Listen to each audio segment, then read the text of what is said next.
We have what could possibly be known as the dumbest post I've seen this year, maybe even the past decade. We'll see though. Guys always find a way to surprise me with doing silly things in their lives. So the title of this one reads, I'm a 38-year-old guy and my girlfriend's 29 and alimony and child maintenance money. What would make her feel better? So you get an idea. This guy is obviously dating a single mom. It reads, I'm dating a woman who has a kid from a prior relationship. We've been dating for the past 11 months.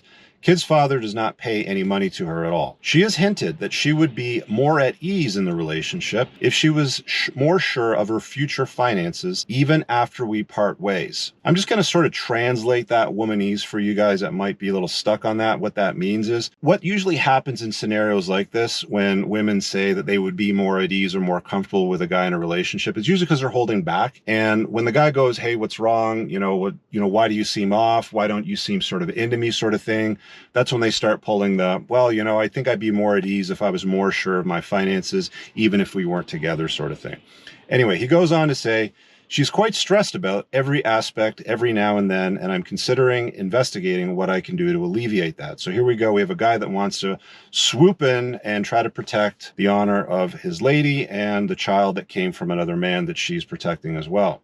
He says, what can I do to ensure that she's more secure about her financial future? Till now, I have tried to look into what kind of laws are there for alimony and child maintenance, which might benefit her. And he says, thanks a lot for your input. Now, he has a few edits here. This has since been deleted, by the way, because the feedback was so brutal on this, and they took it off the posting. But first edit says, when I wrote alimony and child maintenance, which might benefit her, I meant alimony and maintenance from me, not her baby father.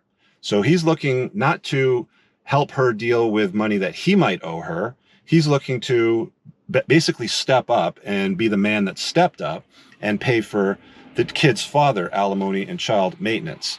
So he's basically trying to compel himself legally to toe the line for what the baby's father should be doing. It says additional info beyond that, I've been paying the majority or all of her monthly expenses for the past 9 months. So ever since he met her, he's basically been paying all of her bills.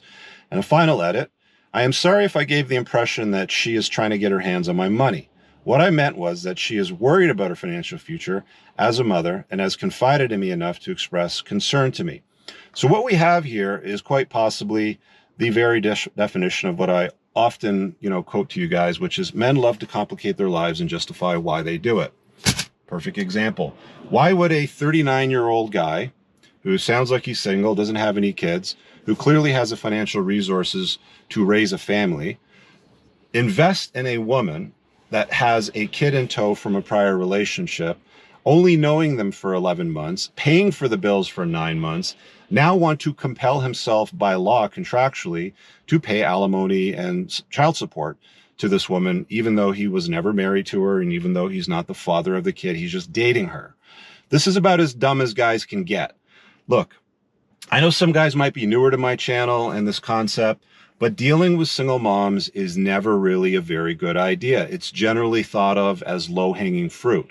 Guys only consider options like this, which would be considered terrible options in most men's estimation, when they don't have better options. Again, it's low-hanging fruit. It's all you can sort of reach. So not a very good starting point. By the way, I have a chapter in my book on the truth about single moms and everything that you need to know. So if you have read it, you know what I'm talking about. If you haven't, it's pinned in the top comment below. You should check it out if this is starting to, ring some bells for you. Now, the real problem with all of this that hasn't been touched on, I didn't see anybody in the replies do this before they deleted the entire post, was nobody told this guy that he could be liable to make these payments to this woman for the rest of his life, essentially, depending on where he lives. I mean, if he's taken on the burden of alimony, if he lives in a place where he's with her for a long enough period of time, i.e. a place like California, for example, if it's over 10 years, then you could be on the hook for alimony even though you never married her, sort of thing, depending on how the law is going to view your position and way you're handling. But the real issue is the child support thing.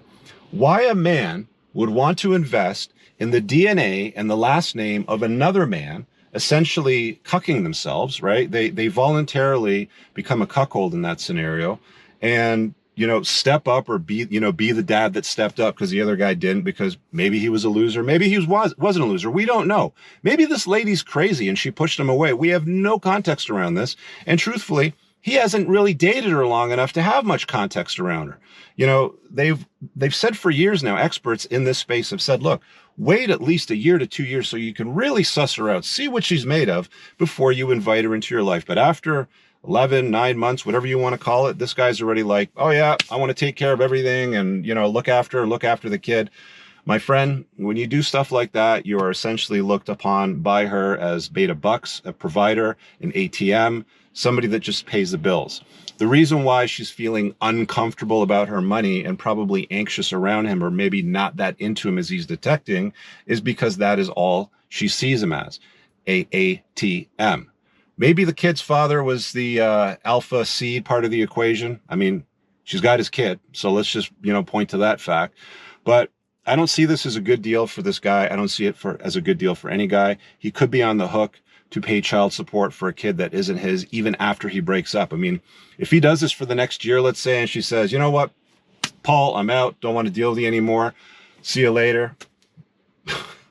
Bye. Then he could be on the hook to continue paying child support because he stepped in the role as a father. And courts have enforced men that aren't the child's biological father to pay child support, even though they didn't sire that child. Courts have done it. They continue to do it. It's not that uncommon. It might seem like a surprise or a shock to some of you guys right now, but it happens, and more often than you'd think. So I don't know. Can we give this guy the dumbass award of the year? Maybe. All right, guys, I really hope that you enjoyed that clip. If you want to check out the full-length podcast episode, you can find that right over here. Also, make sure you visit my website over here where you'll find my supplements, the opportunity to book me privately one-on-one for coaching, and most importantly, my new School of Unplugging, which you'll find on the courses tab. Newer to the channel? Hit subscribe.